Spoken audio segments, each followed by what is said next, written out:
Президенттикке башкарууну жактаган Медеров Алиев Медерге суроо бергим келип атат. Бүгүнкү күндө референдум кайсы мыйзамдын негизинде дайындалды? Азыркы Бакытбек мырза айтпадыбы, мыйзамсыз депчи? Сиз окумуштуусуз, сиз азыр конституциялык кеңешмеде отурасыңар. Кайсы жана 114-чү берене бар эмеспи? Конституция ушинтип өзгөрүлүш керек, же кандай болуш керек? Ошо кайсы укуктук ченемдик актын негизинде ушул нерсе болуп атат, айтып бериңизчи. Өзү мындай да. Дүйнө жүзүндө кайсы революция болбосун, 17-жылкы Россиядагы же улуу буржуаздык Франция революциясы, же Америка Кошмо Штаттарындагы независимость үчүн болгон революция, бардыгы мыйзамсыз. Революция өзү мыйзамда каралган эмес.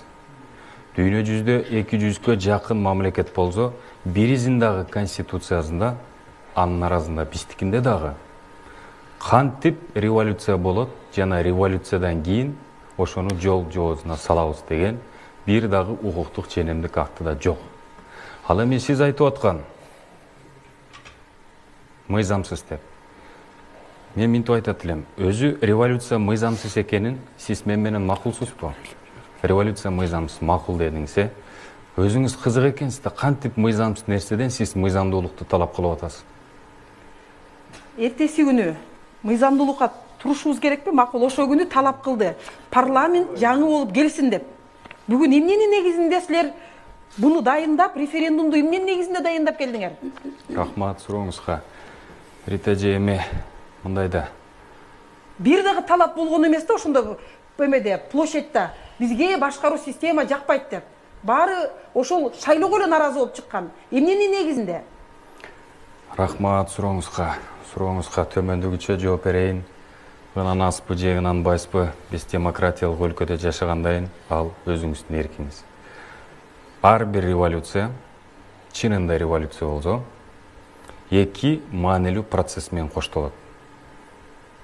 Экөө тең иллюстрация деп коет.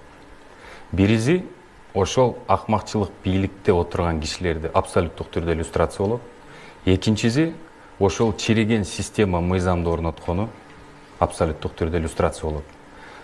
Орусча айтканда, логическое завершение любой революции должно быть обусловлено абсолютным изменением действующего законодательства, которые привели к таким плачевным обстоятельствам. Азыркы учурда 5 октябрда жалпысынан эл чыкканда шайлоонун жыйынтыгына каршы чыккан. Шайлоонун жыйынтыгына каршы чыккан, бул деген ошол системага каршы чыккан. Конституцияда кантип шайлоо өтүш керек, чириген парламент келгенине каршыбыз деп чыккан. Ошонун негизинде бүгүнкү күндө жалпы коомчулук референдумду, жаңыланууну, жаңы жүздөрдү, ошону менен бирге жаңы конституцияны талап кылып атат. Мен Раматылык чоң апам дагы ушу сөздү айтат эле. Эч убакта элдин алдында болбо, элдин артында болбо, эл менен бирге бол. Пикирим ушундай. Рахмат. Сиздин комментарийиңиз барбы же да сурооңуз барбы? Медер мырзага? Ооба, Медер мырзага суроо бергим келет.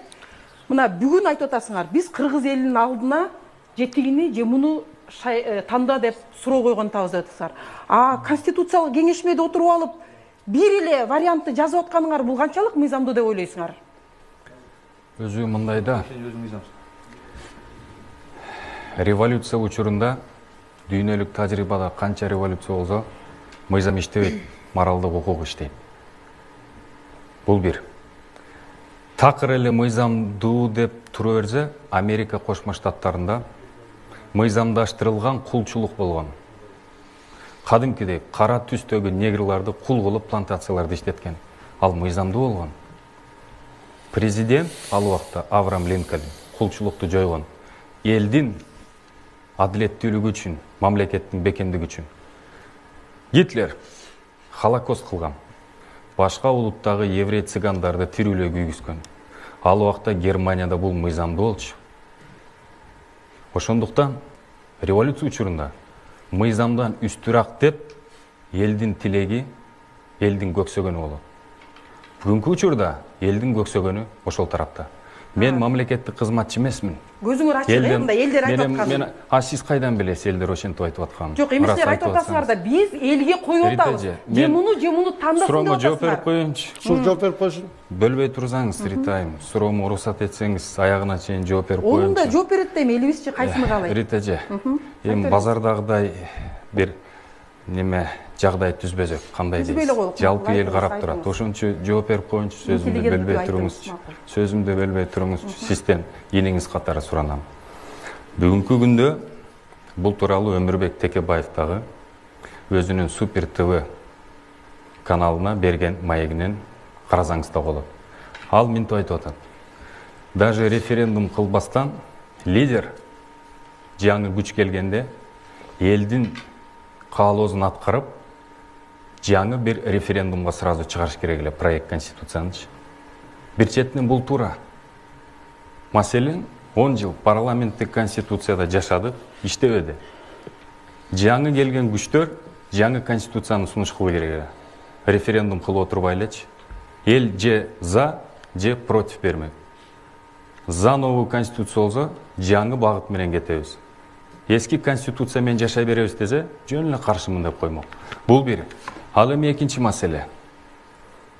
Эми ушундай болуп калды. 10 январга референдум белгиленип калды. Сиз туура айтасыз, ал убакка чейин конституциялык кеңешме түзүлүп, жаңы конституциянын долбоорун иштеп чыкканга киришкен. Азыркы учурда конституциялык кеңешме өзүнүн ишин токтоттурду. Кыргызстанда бийликтин, мамлекеттин ээси эл. Элден эч ким өйдө сүйлөй албайт. Эл менен эсептеш керек. 10 январда эл өзү тандоо кылат. Эл данышман, эл көрөгөч. Парламенттик десе, ушул конституциялык кеңешме же болбосо жаңы түзүлгөн элдин каалоо тилегине ылайык парламенттик конституциянын долбоорун сунуштап иштеп чыгат. Эгерде президенттик десе, анда азыркы алдын ала долбоор иштелип чыкканы элдин тандоосуна коюлат.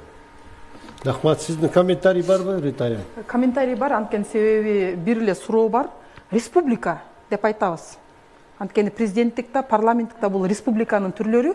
Республиканын эң негизги эки принципи эмнеде? Анткени сиздин азыркы жазып аткан конституцияңа монархияга окшош бартат да? Туура айтасыз, Ритайым.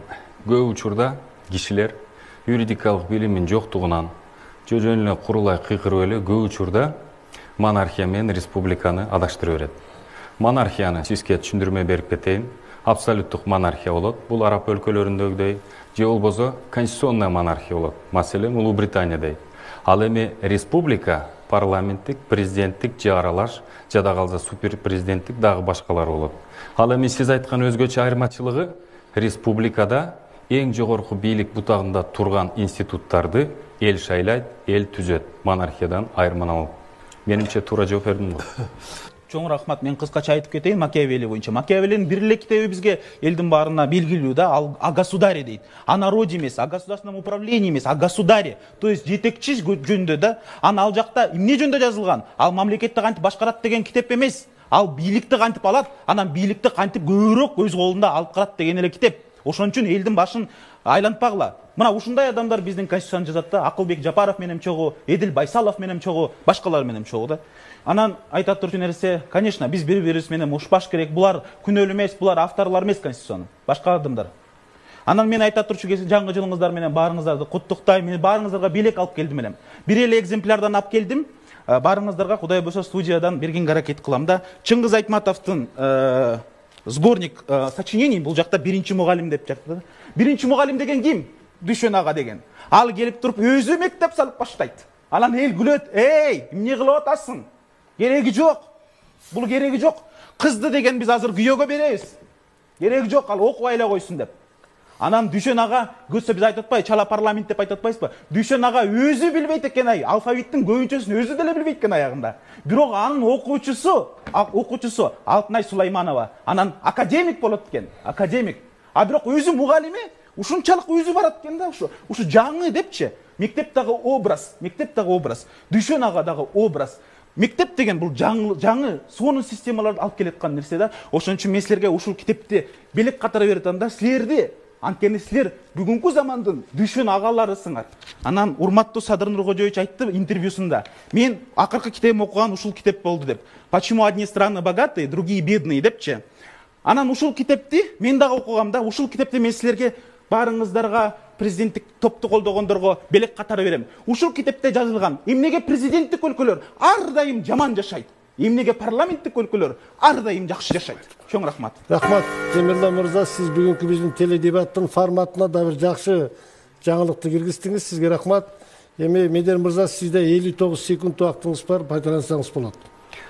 Рахмат, алдағы «Почему одни страны богатые, почему одни бедные» деген китепти мен 3 жыл мурун окугам. Автору жаңылышпасам Аджимоглу деген абдан жакшы китеп.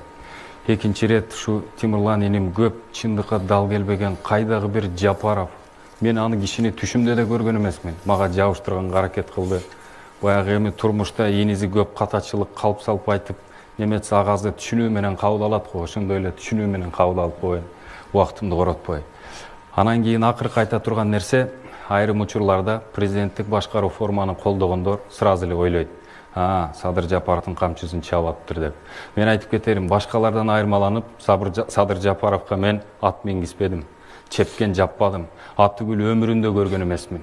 Мен президенттик башкаруу система керек экендигин кеч эмес, бүгүн эмес, 1 жыл мурун эмес, 3-4 жылдан бери айтып келип атам. Бул менин жарандык принципиалдык позициям. Кыскача ушул.